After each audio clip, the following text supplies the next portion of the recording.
Secular पार्टियां मुस्लिम मतदाताओं को रखेल बनाकर चाहती हैं रखना। एआईएमआईएम प्रदेश अध्यक्ष अख्तरुल ईमान ने महिला आरक्षण के मुद्दे पर केंद्र सरकार और विपक्षी दलों को घेरा। मुस्लिम महिलाओं को आरक्षण देने की मांग। एआईएमआईएम प्रदेश अध्यक्ष अख्तरुल ईमान ने महिला आरक्षण के मुद्दे पर आईएनडीआईए गठबंधन और केंद्र सरकार पर जमकर निशाना साधा है।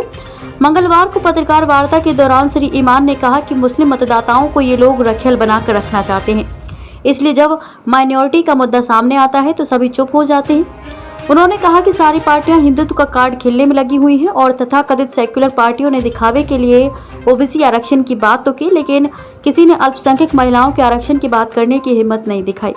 सिर्फ एआईएमआईएम ने बिल के खिलाफ वोट देने का काम किया है। उन्होंने कहा कि मुसलमानों का वोट सभी लेना चाहते हैं, लेकिन उनकी समस्याओं के समाधान हेतु कोई मुंह नहीं खोलना चाहते।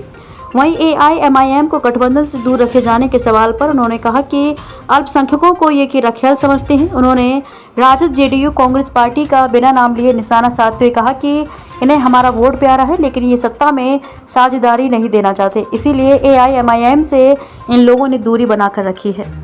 देश के उन क्षेत्रों का आया जहाँ माइनॉरिटी की आबादी रही है। माइनॉरिटी की आबादी को चूँकि पॉलिसी प्रोग्राम से बहुत काटा गया है, उसके नतीजे में गरीबी और अनपढ़ता उसके समाज में हावी है, इसलिए महिला को, मुस्लिम महिला को और ओबीसी महिला का रिजर्वेशन तय किया जाए। इस बात पर तो कुछ लोगों ने रस्मी तौर पर बात की, लेकिन किसी को हिम्मत नहीं हुई कि इस बिल के खिलाफ वोट डाले।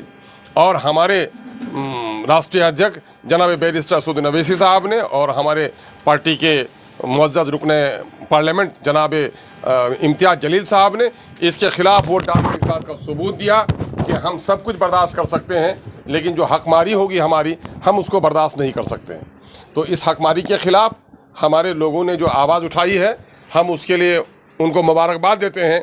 साथ ही हम देश की सेकुलर पार्टियों के सामने भी एक सवाल करते हैं कि रस्मी तौर पर आपने ओबीसीज़ के रिजर्वेशन की बात तो कही, लेकिन माइनॉरिटी रिजर्वेशन की बात करने में आप क्यों शर्मा गए? लगता है इस वक्त कि कौन है सबसे बड़ा हिंदू। हिंदुत्व का कार्ड खेलने में सारी पार्टियां लगी हुई हैं। मुस्लिम माइनॉरिटी का वोट सब लोग चाहते हैं, लेकिन मुस्लिम माइनॉरिटी के मसाइल की वकालत, उनके मसले के हल के लिए कोई लब नहीं खोलना चाहते हैं, चाहे जौन सी पार्टी हो। कांग्रेस एक ज़माने तक लेती रही वोट हमारा, राजद का तो वहाँ मेंबर ही नहीं था। जदयू ने अपना कभी चेहरा दिखा दिया। समाजवादी के लोग भी नहीं बोल सके कि साहब मुसलमानों के लिए अलग से, मुस्लिम महिलाओं के लिए अलग से रिजर्वेशन कीजिए। मुस्लिम महिलाओं की शैक्षणिक और राजनीतिक जो हालत है वो इस काबिल नहीं है कि अनरिजर्व सीट में वो जीत के आ सकें। ये वकालत किसी ने नहीं की और संविधान में हमारी हकमारी हुई है। साथ ही फिर महिलाओं के साथ वहाँ एक नुकसान भी हुआ है कि वहीं राज्यसभा में और विधान परिषदों में ये बिल लागू नहीं होगा। ऐसा क्यों नहीं होगा?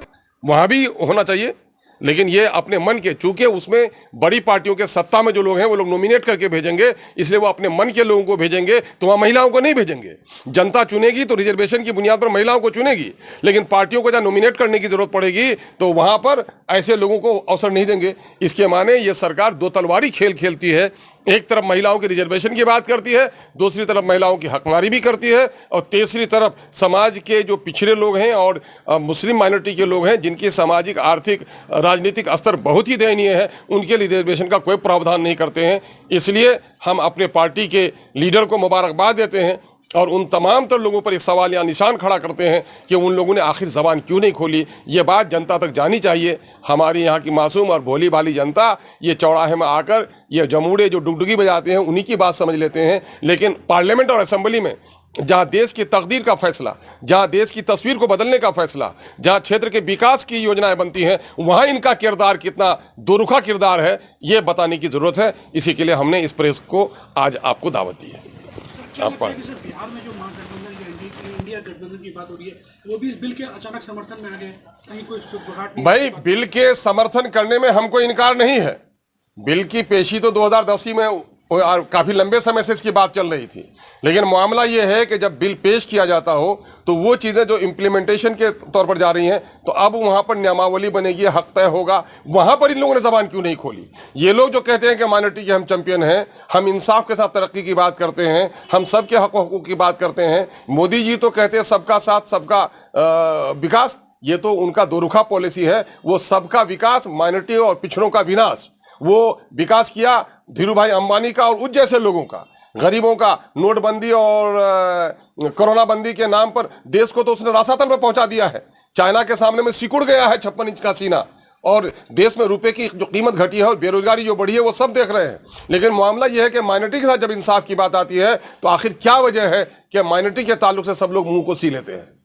लेकिन अभी पूरे बिहार सहित देश में भी देखा जा रहा है कि एमआईएम को पूरी तरह साइडलाइन कर दिया राजनीति में। सब अपने अपने गठबंधन है, लेकिन एमआईएम अकेली राजनीति कर रही है माइनॉरिटीज की। देखिए, मैं एक मुहावरा है, चोर को रोशनी से डर होता है।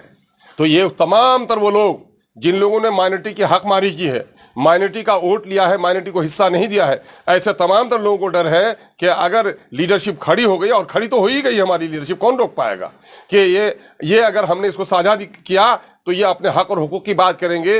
मुस्लिम वोट को तो रखेल बनाकर रखना है, मुस्लिम वोट को आगे बढ़ने नहीं देना है। इसी वजह से लोग इस तरह की बात करते हैं। हमारा वोट सबको प्यारा है और हमारी सत्ते में साझेदारी किसी को प्यारी नहीं लगती है।